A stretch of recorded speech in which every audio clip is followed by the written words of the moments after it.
Bonjour à tous chers téléspectateurs, cette vidéo sera pour la première d'un concept que j'ai inventé que je vais appeler «Et si?», qu'il s'agit de scénarios alternatifs dans des guerres, mais où j'explique, je ne fais pas de cartes, j'explique. Je vais réfléchir à des scénarios possibles au cours de l'histoire et aujourd'hui je commence avec «Et si l'Allemagne aurait gagné la bataille de Stalingrad?». Pour commencer, la victoire soviétique à Stalingrad est un tournant dans la guerre sur le front de l'Est, car l'Allemagne ne peut plus lancer d'offensive à grande échelle. Il faut savoir que cette victoire n'a pas que des impacts militaires, mais aussi psychologiques. Pour l'Allemagne, c'est un traumatisme de voir la 6e armée de von Paulus, réputée l'armée invincible, capituler. Toute l'armée a capitulé sans exception. Une armée invincible a capitulé. C'est traumatisant pour les Allemands. Alors que pour les Russes, c'est un vent de joie qui souffle en eux. Ils viennent de détruire l'armée invincible des ennemis. Et en voyant ça, plusieurs Français, Yougoslaves, Grecs et Russes entrent alors dans la résistance contre le nazisme en Europe occupée. La Turquie, qui voulait à la base rejoindre l'Allemagne dans l'invasion du Caucase, y repensa 2 fois suite à la défaite allemande de Stalingrad. Et ça, vous pouvez me croire, la Turquie qui aide les nazis, cela aurait été très bénéfique pour Hitler. Mais bref, voyons tout cela dans ce scénario alternatif. Alors commençons par le commencement. Le 22 juin 1941, Hitler donne l'ordre d'envahir l'URSS. L'armée allemande fonce vers Moscou, mais décide de s'arrêter à Smolensk en août pour envahir l'Ukraine. Erreur dont je vais parler de manière plus approfondie dans une prochaine vidéo. Quand la Wehrmacht en finit avec l'Ukraine, elle décide de se rediriger sur Moscou en octobre. Mais les Allemands arrivent trop tard pour prendre Moscou avant l'hiver. Les Russes en profitent alors pour contre-attaquer. À la fin de l'hiver, Hitler ne veut plus conquérir Moscou, mais veut prendre le Caucase pour le pétrole russe. Il a 3 grands objectifs. Prendre Stalingrad et ainsi atteindre la Volga pour empêcher le ravitaillement des Russes dans le Caucase. Son deuxième objectif est d'atteindre la mer Caspienne pour ainsi encercler les Russes dans le Caucase. Et troisième et dernier objectif est la ville portuaire de Bakou, à l'extrême sud du Caucase soviétique, pour ainsi prendre le contrôle du pétrole russe. Dans la bataille de Stalingrad, les généraux allemands avaient proposé d'encercler la ville pour éviter de longs et difficiles combats urbains. Hitler a fait la sourde oreille et n'a pas encerclé Stalingrad. Pour moi, c'est à partir de cette erreur que vient la défaite nazie, car encercler Stalingrad aurait empêché les Russes de le faire plus tard en décembre 1942. Nous commençons ainsi notre histoire alternative. Hitler écoute ses généraux et encercle Stalingrad le 17 juillet 1942. La résistance russe ne tient pas plus de 1 mois, et ainsi la 6e armée du général von Paulus garde sa réputation d'invincibilité. Ainsi, de nombreux résistants, yougoslaves, grecs et français, ne rejoignent pas la résistance, du moins pas tout de suite. De Gaulle envoie ainsi de plus en plus d'émissaires en France pour organiser une résistance unie. Sur le front de l'Est, début septembre, le Caucase a de grandes chances d'être déjà encerclé. En octobre, la Turquie entre en guerre aux côtés des forces de l'Axe et attaque sur 2 fronts. Le front du Caucase face aux Soviétiques et le front en Syrie, en Irak et en Iran face aux Britanniques et aux Français libres de Gaulle.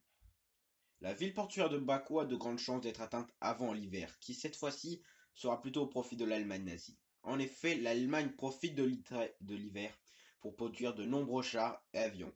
Seulement si Hitler aurait compté ses conseillers sur l'orientation de l'industrie allemande. Et là, on va dire qu'il le fait. Ces chars et avions ne deviennent pas inutiles grâce au pétrole caucasien. Les chars et engins sont ainsi alimentés. En novembre 1942, les États-Unis refusent de débarquer en Afrique du Nord, comme le veulent les Britanniques, de peur que les Allemands soient trop puissants dans la région. Ce qui est totalement faux. Le Maroc, l'Algérie et la Tunisie ne sont occupés que par des troupes françaises vichistes.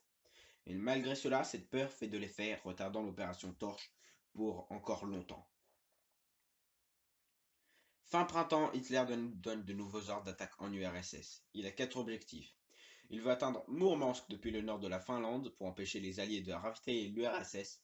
Son second objectif est de prendre Leningrad et Saint-Pétersbourg aujourd'hui. Son troisième objectif est de prendre Moscou pour totalement désorganiser le système de ravitaillement russe à travers le pays, car le système ferroviaire soviétique est centralisé sur Moscou. Quatrième et dernier objectif de Hitler en 1953 est avancé en longeant la mer Caspienne pour prendre des grandes villes sibériennes telles que Saratov. Cet été, l'avance allemande rencontre moins de résistance de la part des Russes, bien qu'elle reste acharnée et reçoive toujours un soutien américain. En Égypte, Rommel et ses chars avancent et n'ont plus à prêter attention au carburant qui maintenant coule à flot. Au Moyen-Orient, les troupes turques et allemandes avancent et menacent peu à peu l'Inde britannique.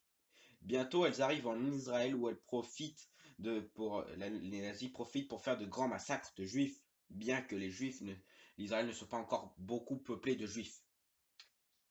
En Asie, les Britanniques ne peuvent plus lutter contre les Japonais, car ils ne peuvent plus s'approvisionner suite à la perte du canal de Suez, prise par Rommel. Ainsi, le Japon peut envoyer ses hommes et sa marine contre les États-Unis. Et d'ailleurs, le Japon n'aurait peut-être pas dû subir la défaite navale de Midway.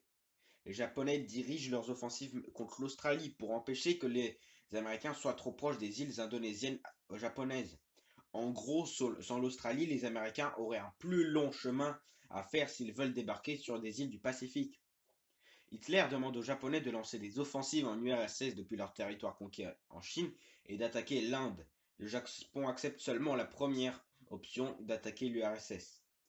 À l'hiver 1943-44, les Allemands auraient déjà pris Mourmansk et Leningrad.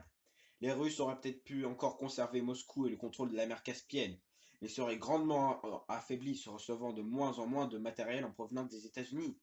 Pourquoi? Tout simplement car ils ne peuvent plus passer par l'Iran et Mourmansk, ce qui ferait que l'Union soviétique perdrait au moins la moitié de son matériel envoyé par les États-Unis et son matériel à elle, qu'elle produit elle-même, et n'a plus de carburant. De son côté, Roosevelt, le président des États-Unis, finirait par oublier de soutenir les Anglais en attaquant l'Afrique du Nord et en combattant le Japon, voulant à tout prix que l'URSS résiste, et décide donc d'envoyer une grande partie du matériel disponible en URSS. Malgré cette aide grandissante, une grande partie du matériel serait perdue en cours de route, tout simplement car naviguer à l'extrême nord est très dangereux. En plus du fait que le Japon détruit les navires américains en direction de l'URSS. Et pour en revenir aux Japonais, les objectifs en URSS comment dire, ils auraient pu, son minimum, ils ne veulent pas, ils veulent prendre que la Mongolie et le nœud ferroviaire de l'extrême est de l'URSS. Après les avoir atteints, les Japonais mettront beaucoup de temps avant de constituer une quelconque avancée. Et malgré toutes ces victoires, l'Allemagne ne peut plus produire tant de chars et d'avions qu'avant. Pourquoi? Tout simplement par le fait que l'Allemagne manque d'hommes pour se servir de ces machines. Et ça, les hommes, on ne peut pas en trouver n'importe où. Le pays n'a pas assez d'hommes. En voyant cela, Hitler ordonne de concentrer ses efforts sur les missiles V1 et V2. Pourquoi? Car ces fusées sont autonomes. Cela veut dire qu'elles n'ont pas besoin de pilotes, qui justement manquent à l'Allemagne pour poursuivre ses conquêtes. À partir de ce moment, deux scénarios différents commencent à se dessiner. Et je vais traiter ces deux scénarios dans une prochaine vidéo.